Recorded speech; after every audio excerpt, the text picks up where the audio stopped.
وعلى آله وصحبه أجمعين. سبحانك لا علم لنا إلا ما علمتنا إنك أنت العليم الحكيم وتب علينا إنك أنت التواب الرحيم. رب اشرح لي صدري ويسر لي أمري واحلل عقدة من لساني يفقهوا قولي. أما بعد، فإن أصدق الحديث كتاب الله وخير الهدي هدي محمد صلى الله عليه وسلم وشر الأمور محدثاتها وكل محدثة بدعة وكل بدعة ضلالة وكل ضلالة في النار. نشهد أن لا إله إلا الله وحده لا شريك له ونشهد أن سيدنا محمدا عبده ورسوله. Pengurusi, para imam, para bilal, tuan-tuan, puan-puan, rahmatullah sekalian. Assalamualaikum warahmatullahi ta'ala wabarakatuh.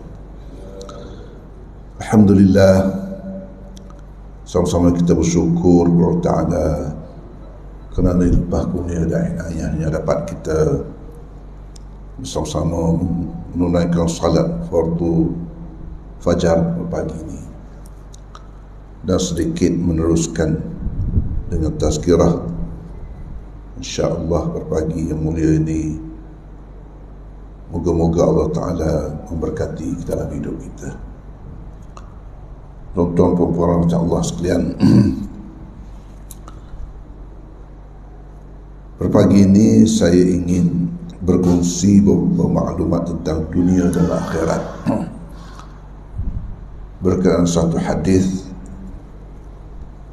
yang tercatat dalam Riyadhus Shalihin dalam bab 55 muka surat 164 cetakan Muassasatul Risalah Beirut, di mana di bawah tajuk zuhud, di bawah tajuk zuhud dan keutamaan zuhud di dunia, menggesa seseorang untuk mengurangkannya dan kebaikan tentang zuhud ini. Naam. Firman Allah Subhanahu wa ta'ala, al-mal wal banun zinatul hayatid dunya wal baqiyatus salihat khairun 'inda rabbika thawaban wa khairun amala. Surah Al-Kahfi ayat 45 dan 46. Ayat 45. Al-mal wal banun, harta dan anak pinak, zinatul hayatid dunya, perhiasan kehidupan di dunia, wal baqiyat, yang kekal nanti, ialah as-salihat, ialah amal-amal salih, khairun 'inda rabbika, lebih baik di sisi Tuhan kau, thawaban, dari pahala, wa khairun amala, dan sebaik-baik cita-cita seorang insan.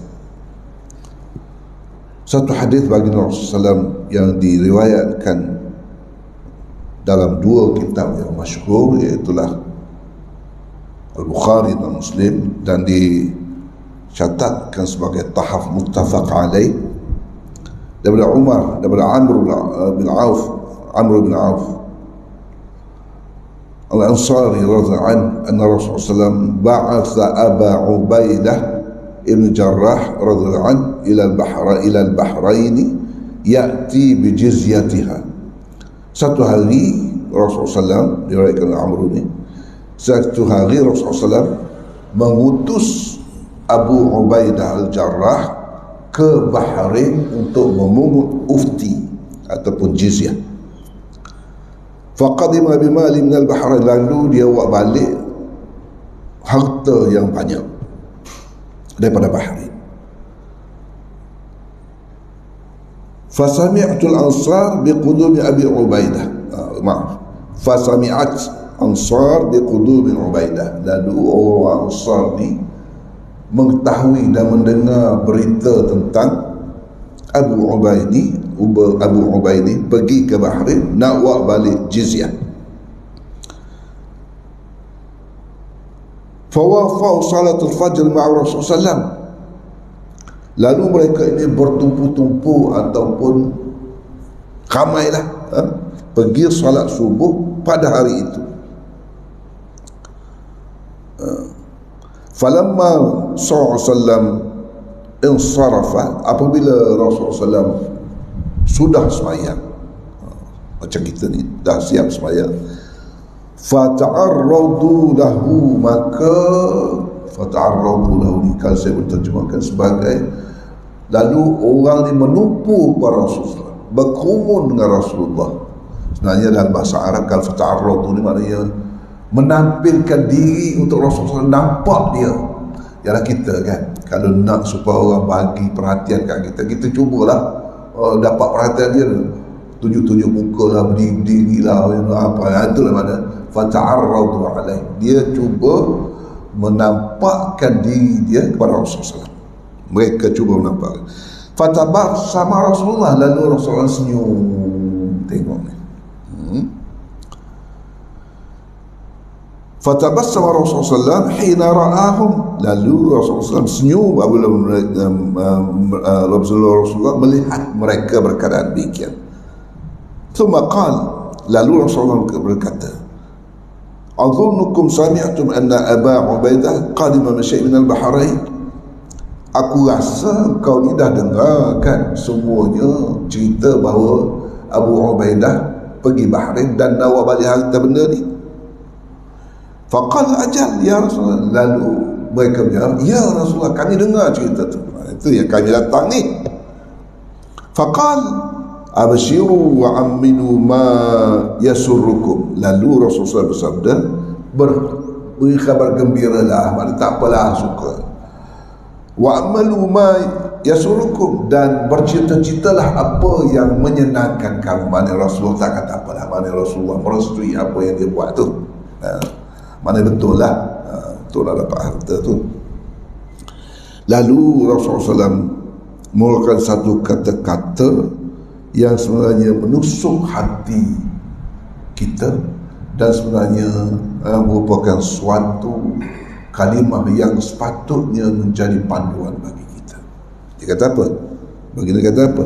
Fallah, demi Allah, mal faqru akhsha alaikum, bukanlah kefakiran itu aku bimbang ke atas kamu, walakinni akhsha an tubsata dunya alaikum. Saya baca dengan bina majhul, tetapi aku lebih khawatir jika dunia ini dihamparkan kepada kamu, kama busutat ala man qablakum, seperti telah dihamparkan dunia ini kepada mereka yang sebelum kamu. Fatanafasuha kama tanafasuha, maka kamu berebut-rebut sebagaimana mereka telah berebut-rebut. Fatuhlikakum kama alakatuhum, maka kamu binasa sebagaimana mereka telah binasa. Itulah kata-kata hikmat hadis bagi Rasulullah tentang dunia ini. Ceritanya maknanya semua yang suka kepada dunia. Cuma Rasulullah ingat, aku tak bimbang kalau kamu miskin, aku bimbang kalau kamu kaya, kalau kamu berharta, dihamparkan pada dunia, kamu dapat semua dunia ini. Itu Allah Rasulullah bimbang.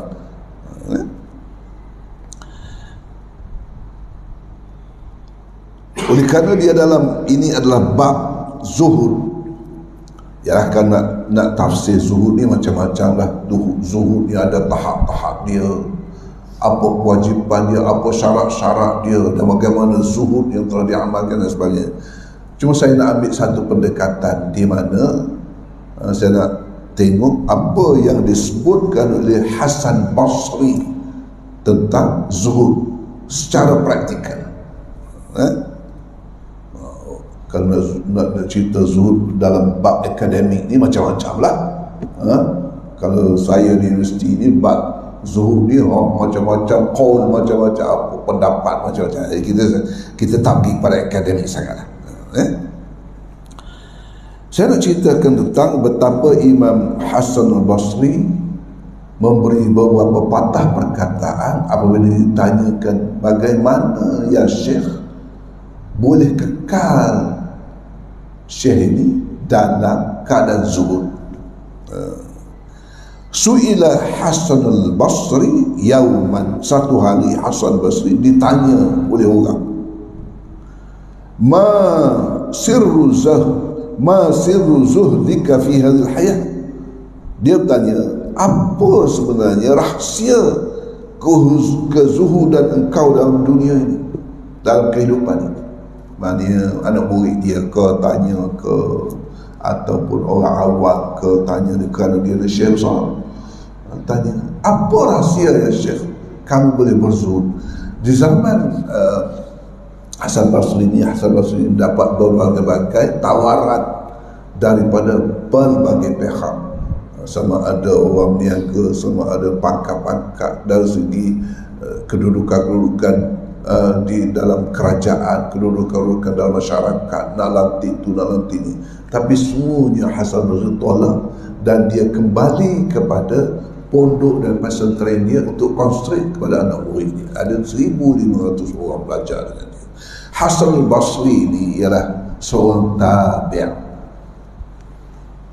Tabi'nya bertabi' ni maknanya orang tak sempat berjumpa dengan Rasulullah, cuma dia sempat berjumpa dengan sahabat Rasulullah dan berguru dengan sahabat Rasulullah. Just one generation away, satu generasi selepas Rasulullah. Kalau sahabat maknanya dia sempat belajar dengan Rasulullah, sempat jumpa Rasulullah, beriman Rasulullah, mati dalam beriman pada baginda Rasulullah, beriman dengan Islam. Tapi tabi', orang lain bagi tabi'in. Tabi'in itu ramai, plural. Tabi' seorang tabi', dia anak murid kepada Anas bin Malik. Dia guru dengan Anas bin Malik. Dia ni orang Madinah.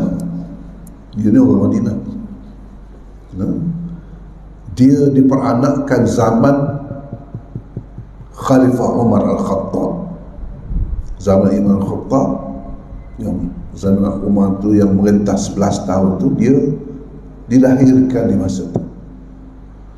Dan dia dekat sekali dengan keluarga Rasulullah SAW kerana ibu susu dia adalah isteri Rasulullah SAW yang bernama Ummu Salamah. Maknanya dia pernah menyusu dengan isteri Rasulullah ataupun bekas isteri Rasulullah. Dia Ummu Salamah. Maknanya begitu dekat sekali dengan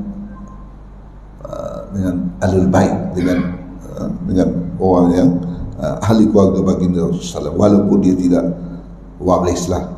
Saya pun tak jumpa lah sama ada dia waris terdekat ke semua, tapi maknanya dia ni pernah menyusui. Dan dia ni hidup di Basrah. Basrah sekarang ni satu bandar yang utama di selatan Baghdad. Hari ini pun Basrah masih kekal sebagai satu bandar. Basrah, itu nama dia Hasan Basri. Basri itu disabitkan dengan dia tinggal di Basrah. Jadi orang tanya dia, apa rahsianya? Lalu dia jawab, ada 4 perkara yang menjadi rahsia dia boleh mengekalkan zuhud, hidup secara berzuhud. Pertama, dia kata, fa'ajaba, lalu menjawab Hasan Basri, alimtu anna rizqi la ya'khudhuhu ghairi fatma'anna qalbi. Dia kata apa? Aku mengetahui bahawa rezekiku tidak akan diambil orang lain, lalu tenanglah hatiku. Maknanya kita ni pertama bab rezeki ni lah, kita kena yakin bahawa rezeki kita, rezeki orang. Budak-budak sekarang ni kata rezeki tak salah alamat. Itulah formula. Rezeki tak salah alamat. Tapi nampak gayanya kalau Food Panda tu salah alamat juga. Begitu masuk rumah orang sebab begitulah. Dan kita tidak akan meninggal sehingga semua rezeki kita tu kita dah habis. Itu. Kalau dah habis rezeki kita, habislah kita. Itulah keyakinan yang perlu kita tahu. Sebab itu seorang mukmin apabila berpegang kepada konsep ni, dia akan tenang, dia akan rasa qanaah, dia akan timbul perasaan bersyukur, dia akan timbul perasaan mencukupi, tidak kelusah bab rezeki ni. Timbullah rasa hilanglah rasa berdengki dia. Orang kadang-kadang itulah, sepatutnya aku naik pangkat ni, pasal apa dia pun aku lebih sini. Dia jadi dengki. Kerana kita ingat itu kita punya, padahal tidak kita punya pun. Rezeki kita. Jadi gini, yang banyak berkelahi ni, yang banyak tak puas hati kerana dia ingat yang dia punya tu kita punya. Itulah sampai kalau buka gerai, orang tak nampak rezeki, kita pergi buka juga. Orang buka gua bisa, kita tengok laku gua bisa, kita pun mulalah menempel dekat itu. Tak boleh dekat-dekat ujung-ujung. Lepas tu memburukkan sama. Jangan makan gua bisa tu, tak. Macam-macam lah cerita. Ada dekat taman saya tu, jadi orang jadi akhir sekali jadi asnaf. Dia buka kedai runcit, buka kedai runcit, dia punya turnover saya tak ingatlah dia cerita, tapi besar lah, bagi saya memang besar. Dia pun dia kata baik dengan orang kampung, bagi hadiah lah apa semua. Ada orang berhutang, kita bagi tu dia dah buku 35 saja, whatever lah. Tapi akhir sekali ada seorang buka di ujung pada kedai itu, buka kedai tak ada lagi. Akhir sekali kedai ni orang nak pergi beli tak nampak sebesar-besar kedai itu buka, tak nampak.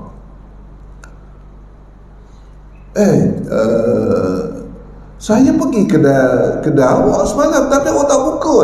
Tak, saya buka 3 kali saya pergi, tak pusing kat situ, tak buka. Jadi saya pun pergi ke sana, tak buka. Itu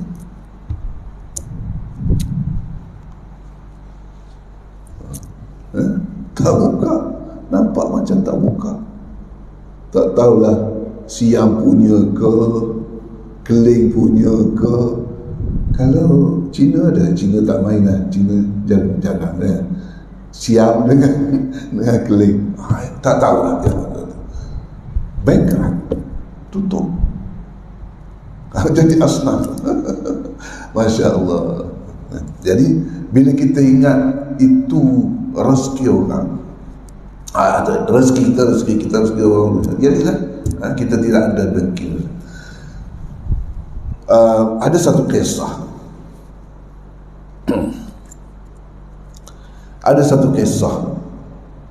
kisah ni tak tahulah betul ke tak betul, cerita apalah, kita ambil pengajaran.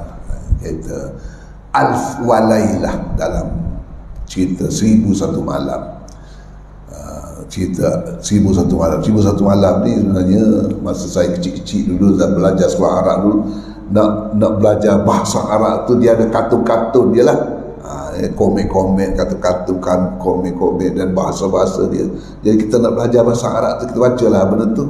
Jadi kisah tu kisah macam Pak Pandey gitu lah. Ada satu kisah ni, raja ni dia berkuasa, tapi tak tenang. Dia tak tenang, dia rasa selalu tak secure, selalu tak rasa selamat. Tidur malam tak boleh rasa tak selamat, ada saja rasa orang nak jatuhkan dia, orang dengki dia. Padahal dia dah raja berkuasa, jadi dia tak senang. Lalu dia panggil Perdana Menteri dia, wahai Perdana Menteri, saya ni macam mana tak tenang kehidupan ini, macam mana saya nak buat semua. Dan saya tengok salah seorang daripada orang istana ni, orang tukang sapu ke apa sebenarnya, salah seorang ni memang hidup dia tenang saja. Saya suka hidup tenang macam tu. Tenang saja. Jadi saya, apa rahsia? Lalu Memanda Menteri menyembahkan, wahai tuanku, cuba test yang tuanku kata orang istana ni yang tenang dengan menggunakan undang-undang 99. Qalu 99, undang-undang ataupun 99 rules. Ada rule 99. Macam mana tuanku? Macam mana Memanda Menteri? Baginya saja. Ambil duit wang emas dinar, taruh dalam uncang 99 kata apa? 99 dinar, dan tulis di luar tu 100. Bubuh dalam tu 99, tapi tulis luar tu 100. Letak depan tangga dia. Jadi tuanku kata okey, tolong kita test. Dia pun tuanku pun ambil taruh. Jadi orang ni pun dulu dia punya pekerja ni duduk belakang lah. Jadi dia ada anak, ada isteri semua. Satu pagi tu anak dia bangun, jumpa kantong emas ni, jumpa duit. Lalu anak dia sokong duit. Siapa punya? Mesti depan tangga kita punya. Dia kata dia ambil. Dia pun bawa ke mak dia. Mak dia, ya mak, dia ada duit. Mak dia pun Allah happy, ada duit semua. Dia pun, lepas tu, ini kita kena bagi ke bapak ni. Dia pun bagi ke bapak. Bapak dia suka. Dapat duit 99. Lepas tu dia tengok, dia bilang 99. Tulis dekat luar tu 100. Tulis dekat luar tu 100. Tapi dalam isi 99. Lalu dia panggil, siapa yang jumpa dulu duit ni? Saya, abang. Lepas tu yang $1 dinar lagi ni kat mana? Saya tak tahu. Saya ambil, saya bagi mak saya. Saya bagi mak. Dia panggil isteri ni, kau ambil ke duit ni 100 je tulis ni, dalam ni tinggal 99. Mana satu lagi ni? Saya tak tahu. Berkelahi, mana $1 lagi ni? Anak-anak habis berkelahi nak cari $1, satu dinar. Dah lupa dah dapat 99 dinar. Teringat siapa yang duduk cari satu dinar ni, siapa yang pergi curi satu dinar ni, kerana sok-sok tulis dekat luar ni 100 dinar. Habis porak-poranda. Itulah dia undang-undang 99. Kalau kita lepas tak? Kalau kita dengan test dengan undang-undang Qanun 99 dulu lah. Ingat duit $1 tu kita pun satu dinar tu kita punya. Tak ingat yang 99 ni kita dah ada dah. Itu. Lalu tahulah Sultan bahawa sebenarnya kita tomok kepada yang di tangan orang lain daripada melihat apa yang kita ada.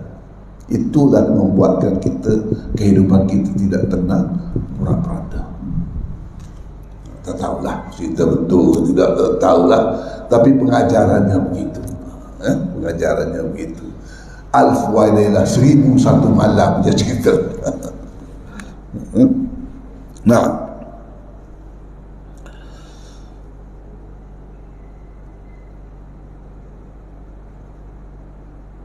yang kedua tadi yang pertama, yang kedua, wa alimtu anna amali la yaqumu bihi ghairi fashtaghaltu bihi wahdi. Aku tahu bahawa amalanku tidak akan dilaksanakan oleh orang lain, maka aku sibuk untuk membuatnya sendiri. Maknanya kadang-kadang kita ni sebenarnya itulah kan, kita tak akan dapat apa yang orang lain buat, kita akan dapat yang kita buat. Amal soleh yang kita pahala itu daripada kita. Jangan ingat orang nak bagi pahala dekat kita. Jangan tunggu orang nak bagi pahala kat kita. Tak apa, kita ramai anak-anak, nanti bila kita mati, nanti mereka doa lah. Entah dia ingat ke tidak, tak tahu. Entah dia ingat ke tidak, tak tahu. Tak apa, kita harta banyak, kita usahakan kepada anak-anak akan sedekah, akan buat jariah apa semua begitu. Dia buat ke tidak, tak tahu. Mengharapkan amalan orang lain. Sepatutnya kita mengharapkan amalan kita sendiri supaya kita make sure that benda tu ikhlas, benda tu dilaksana yang baik. Tak apa kita tak pergi haji pun nanti Allah Ta'ala jadi nanti orang upah haji lah. Jadi kita jadi sebab tu maknanya yalah, kita jangan lupa lah sikit mak bapak kita nak berdoa tu semua, tapi nak ceritanya kita, kedudukan kita ni, kita sendiri kena berusaha untuk diri kita, untuk pahala diri kita. Jangan kita mengharapkan orang lain. Tak apa kapur ramai tolong doa dekat kita, jadi kadang-kadang kalau kita lihat pun anak-anak sekarang ni, kalau berlaku kematian, satu hari tu nampaklah dia suruhlah kita bagilah surat dekat imam supaya buat tahlil tu. Satu malam, kalau zaman dulu kita buat sampai 7 malam, 40 buat lagi, 100 buat lagi. Sekarang ni anak-anak satu malam pun ada yang tak buat pun. Lepas bayang pergi tengok rumah dia pun tak ada buat, surau pun dia tak ada suruh, tak buat lah. Kadang-kadang surau buat satu malam, hantarlah nasi bungkus. Kadang-kadang anak sendiri tak datang, hantar nasi je jadi wakil. Itu nak buat 3 hari 7 hari tak tahulah. Tapi ada lagi lah orang buat 7 hari. Nak cerita tadi, asalnya ceritanya kadang-kadang orang ni bukan ingat pun, kita sendirilah kena ingatkan untuk kita. Nah, yang ketiga, alimtu anna Allah muttali' alayya fastahyaitu an yarani ala ma'siyatin. Aku mengetahui bahawa Allah Ta'ala memerhatikanku setiap masa, maka aku malu kalau Allah Ta'ala lihat aku dalam keadaan maksiat. Itu yang tinggal oleh sebab itu dia boleh dikazut, maknanya dia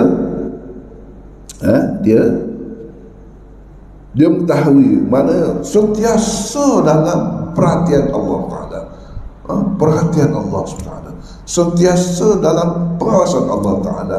Orang sufi mengatakan muraqabatullah, perhatian Allah, selalu muraqabat Allah, dekat dengan Allah Subhanahu Wa Ta'ala.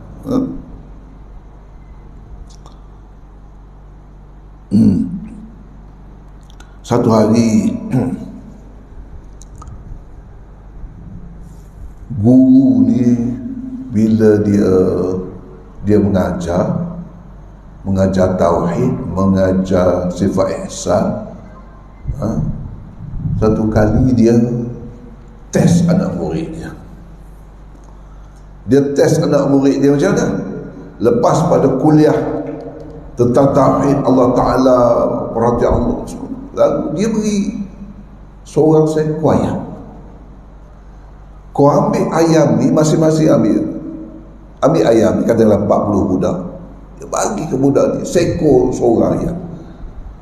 Besok kau bawa ayam ni dalam yang telah disembelih, dalam keadaan orang tak tahu kau sembelih.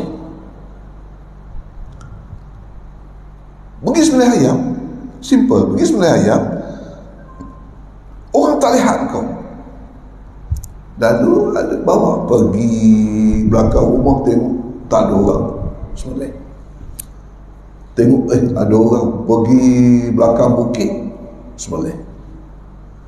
So dari besok buat balik semua ayam dah sembelih, kecuali seorang budak saja yang tak dapat sembelih, tak sembelih. Lalu guru panggil, orang semua sembelih, kau tak sembelih, pasal apa? Wahai tuan guru, Tuan Guru kata kalau nak sembelih ni orang jangan nampak. Saya pergi mana-mana memang tak ada orang, tapi Allah tengok. Pergi mana-mana pun Allah tengok. Jadi saya nak sembelih macam mana? Ada orang perhatikan. Ada orang tahu. Iaitu Allah SWT. Lepas tu tak jadi sembelih. Lalu guru mengatakan, engkau sahaja yang lulus dalam peperiksaan ini. Yang lain semua fail. Yang lain tengok orang pun.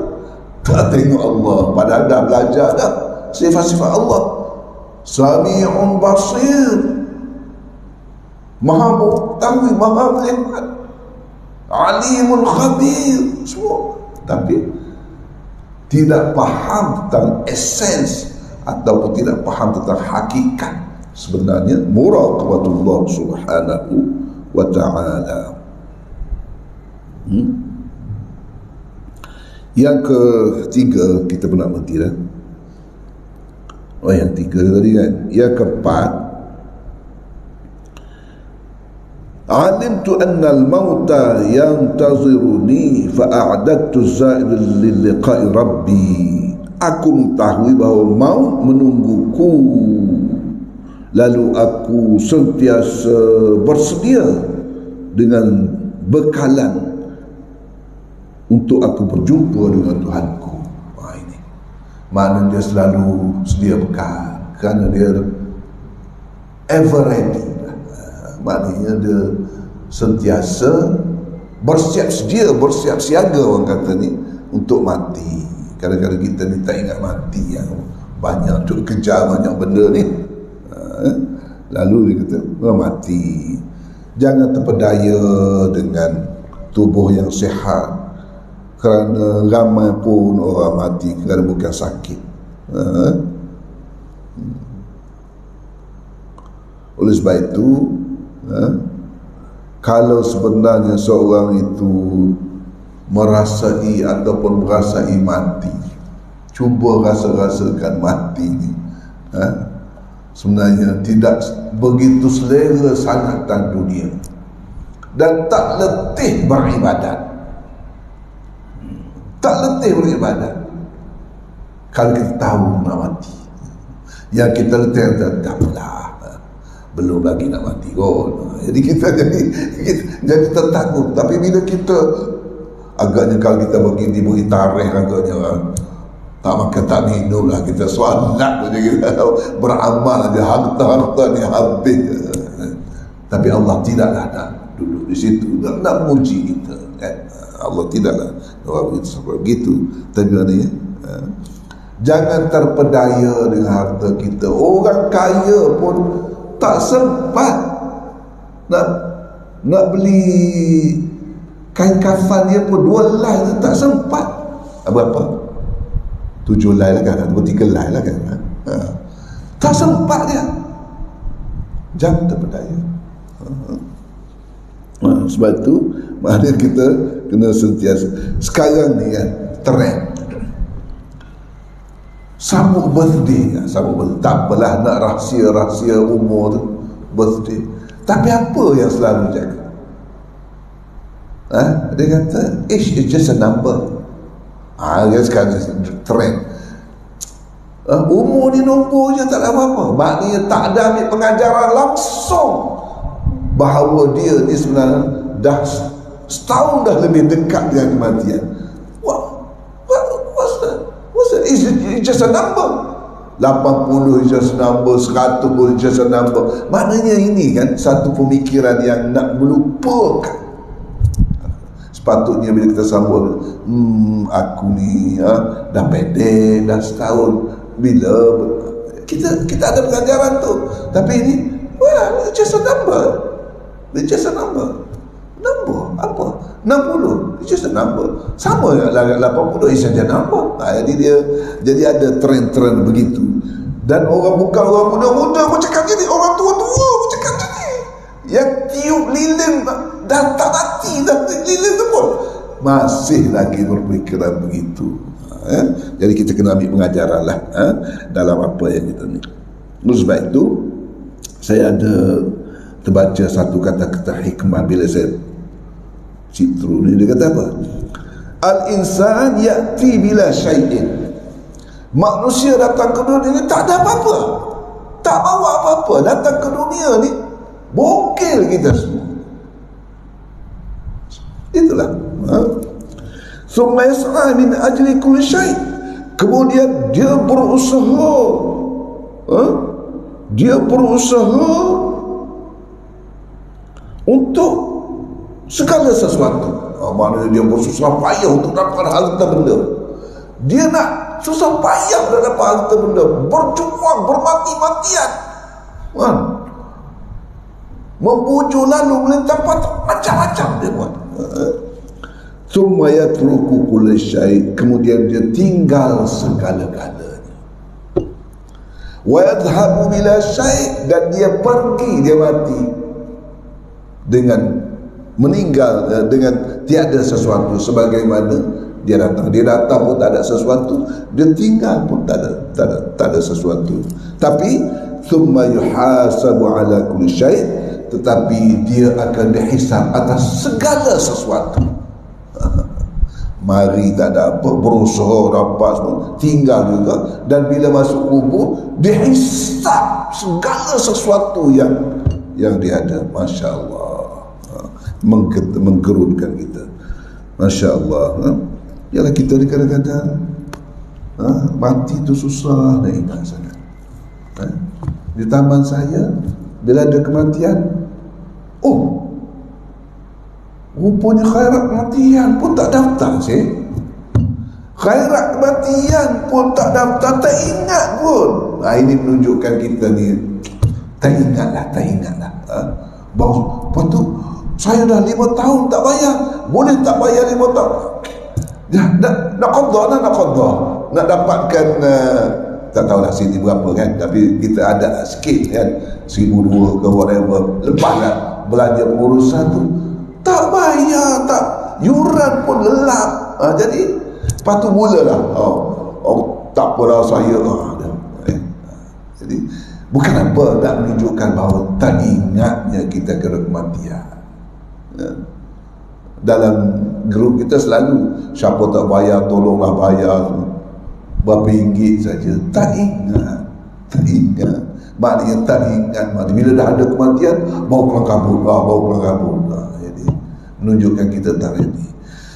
Itu sajalah saya daripada saya pagi ini. Apa yang kan yang ngajar sangat celoteh je lah. Aku qauli hadza wa inni wa lakum, wassalamualaikum warahmatullahi taala wabarakatuh.